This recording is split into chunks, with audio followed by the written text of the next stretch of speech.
Hello everyone, সবাই কেমন আছো? আজকে নতুন ব্লগে স্বাগত জানাই সবাইকে। তো আজকে সকালবেলা টোটো ধরে চলে গেছিলাম এই যে খড়গপুর স্টেশনে, যেটা অনেক বড় এরিয়া জুড়ে। এই দেখো, এই স্টেশনের ডান দিকে রয়েছে একটি চলন্ত সিঁড়ি, যেটা তোমরা অবশ্যই ব্যবহার করো যাওয়ার সময়।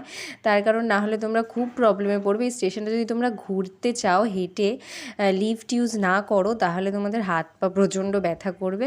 আর একটা ব্যাপার হচ্ছে, এখানে ইলেকট্রিক বোর্ডে ট্রেনের নামগুলো দেখায় না, এরা অ্যানাউন্সমেন্ট করে, আর সেগুলোই শুনে বুঝতে হয় কোন প্ল্যাটফর্মে ট্রেন আসবে। আর সেটা আমার মনে হয় খুবই অসুবিধাজনক এত বড় স্টেশনে। আর এই দেখো, ট্রেন থেকে এখানের ভিউজ খুব সুন্দর। এখানে সবুজে ঘেরা মাঠ আর উঁচু উঁচু গাছ, আর মাঝে মাঝে লাল মাটির রাস্তাও আছে।